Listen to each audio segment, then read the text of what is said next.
का स्वागत किया। देवताओं ने सत्य सत्य सत्य कहकर परमात्मा को प्रतिपादित किया, क्योंकि अपने अवतरण के पूर्व हम लोगों को वचन, आपने वचन दिया था कि मैं अवतरित होकर कंस का उद्धार करूंगा। प्रभु कहीं मामा समझकर आप उसे छोड़ मत देना, तो वह सबका कल्याण नहीं तो वह हम सबका कल्याण कर देगा। इसीलिए देवता बार बार सत्य सत्य सत्य कहकर स्मरण कराते हैं। भूल नहीं जाइएगा आप।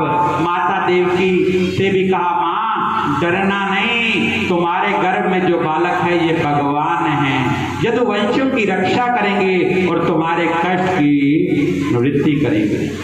धीरे धीरे आ रहा है भादों का महीना, कृष्ण पक्ष अष्टमी तिथि, बुधवार और रोहिणी नक्षत्र। रात के ठीक 12 बजे भगवान नारायण चतुर्भुज रूप लेकर के प्रकट हुए।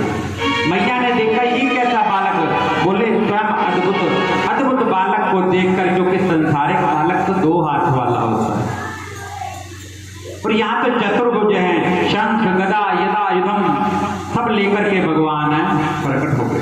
मैया घबरा गई, कैसा लाला है। तब भगवान ने समझाया, मां जैसे ही नन्हा सा शिशु बनो तो आप हमें नंद बाबा के यहाँ गोकुल छोड़ देना। बाल लीलाओं का सुख नंद और यशोदा को दूंगा, क्योंकि पूर्व जन्म में उन्होंने भी तप करके मुझसे वरदान मांगा था, और जब मैं 11.5 वर्ष का पूरा हो जाऊंगा फिर आकर मैं आपको सुख। कहते ही भगवान नन्हे से शिशु बन गए, मैया की गोद में आ गए। मैया ने अपना दूध पिलाया। वासुदेव जी ने सोचा कि लाला को गोकुल कैसे छोड़ के आना है, लेकिन कैसे छोड़ के आऊं, यहाँ तो चारों ओर सैनिक खड़े हैं, अगर सैनिकों ने देख लिया तो समस्या खड़ी हो जाए। पर भगवान की लीला ऐसी, सैनिक खराटे भरकर हो रहे थे। जैसे ही हाथ लगाया भगवान ने, हाथ की बेड़ियां खुल गई। एक टोकरी में डाल लिया, सजाकर कृष्ण को उसमें लिटाया और सिर पर धारण कर डरते डरते निकले। जेल के दरवाजे के जो ताले हैं स्वयं चट चट करके खुल गए। दरवाजे वसुदेव यमुना किनारे आ गए, और यमुना किनारे आए तो मंद मंद जलधारा, आसमान से बिजली चमकने लगी, बादल गरजने लगे और मंद मंद बारिश होने लगी। यमुना जी में प्रवेश किया। यमुना जी पीछे पीछे शेष भगवान आकर फनों से छत्र की छाया भगवान के ऊपर की। कहीं हमारे सरकार भीग ना जाएं। यमुना जी को पार कर वसुदेव जी गोकुल पधारे, और गोकुल में जब आए तो क्या देखा, वसुदेव जी यशोदा मैया ने लाले को जन्म दिया। नंद रानी घोर निद्रा में सोई हुई हैं, और यशोदा मैया को पता नहीं कि लाला हुआ है या लाले। वसुदेव ने लाला को सुलाया और लाले को लेकर के चले गए।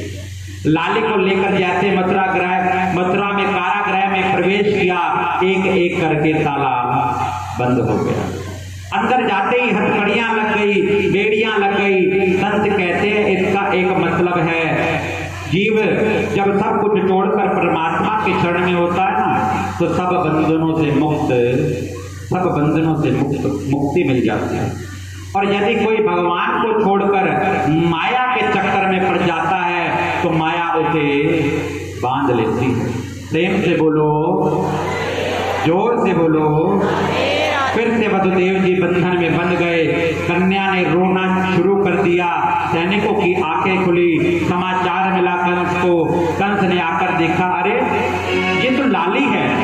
पर नारद जी ने कहा था कि सावधान रहिए, देवताओं की इसमें कोई चाल हो सकती है। उस कन्या को हाथ में लिया और जैसे ही पत्थर पर पटका तो वो पत्थर पर ना गिरकर योग माया अष्टभुजी देवी बनकर खड़ी हो गई और कहा, अरे कंस, मेरे जैसे निरपराध बालक को मारने से तुम्हें क्या मिलेगा? अरे तू जिस काल को मारना चाहता है उस काल ने इस ब्रिज 84 कोस मंडल में कहीं जन्म ले लिया। अगर तेरी ताकत है तो तू उसे ढूंढ ले। प्रेम से बोलो। इधर नंद बाबा की दो बहनें, बड़ी का नाम नंदा और छोटी का नाम सुनंदा। अब नंदा और सुनंदा को ये पता चला कि नंद रानी को लाला होने वाला है, तो 6 महीने पहले गोकुल में आते। ये जो ननंद होती है ना, ऐसा मौका देखती है कि भाभी के यहाँ कुछ हो तो हमें भी सेवा करने का मौका मिले। अगर सेवा करेंगी तभी तो मेवा मिलेगा। ये तब तो खुशी की बात है। अब नवमी के दिन सुनंदा की सवेरे सवेरे आंख खुली और सुनंदा ने क्या देखा कि यशोदा की बगल में एक छीनी सी चदरिया से ढके हुए कोई लाला लेटे हो, कोई लाला लेटे हैं। पर लाला है या लाली, या अभी लाला है या लाली है, ये अभी नहीं पता। शांति बना करके बैठेंगे, अब समाप्ति की तरफ ही नहीं है। लाला है या लाली ये अभी नहीं पता। चदरिया ढक रखी है और बड़े विश्वास के साथ गई। पहले चदरिया हटाई, फिर ढक दी, घबरा गई। मन कहने लगा कि हे भगवान, लाली ना होए तो बस लाला होए। और मन में हरि शरणम का जप किया और जो ही चदरिया हटाई, नंद के लाला की। और यमुना पर बैठे हैं नंद बाबा। यमुना पर बैठे हैं नंद बाबा, स्नान करके माला जप रहे हैं। रोज तो जपते थे ओम नमो भगवते वासुदेवा, पर आज पता है कौन सा मंत्र जप रहे हैं? अभी तो नहीं भयो, जाने कब भयो। इतने में सुनंदा बोली, भैया बधाई हो। अरे भगवान का बात है, पहले बता तो सही किस बात की बधाई। बोले पहले मोहे ये बताओ, मोहे क्या दोगे? तू जो कहेगी मैं वही तुझे दूंगा, बता तो सही। सुनंदा बोले, भैया आपने जो तपस्या की थी, जो ब्राह्मणों की सेवा की थी, जो यज्ञ किया था, वो सब आज उसका फल आपको प्राप्त हुआ है। आपको एक लाला ने जन्म लिया। बोलिए नंद के लाला की। लाला भय है और लाला का शब्द सुनते ही कान में मानो रसगुल्ला, कानों में मानो रसगुल्ला।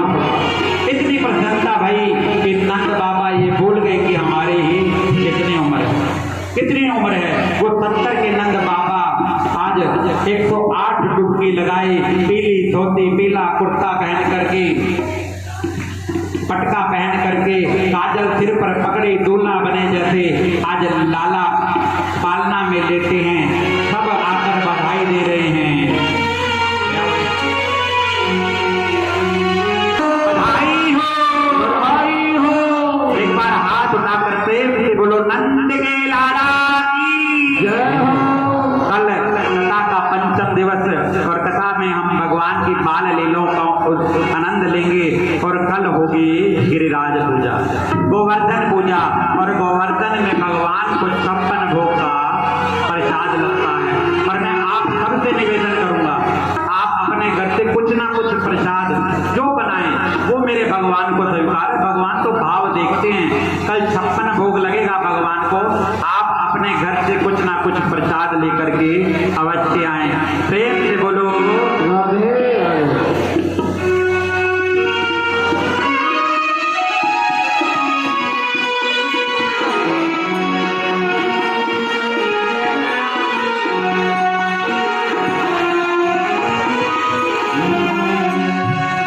लल्ला के सोने के में आई, यशोदा मैया की बधाई। लल्ला के सोने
गुरुदेव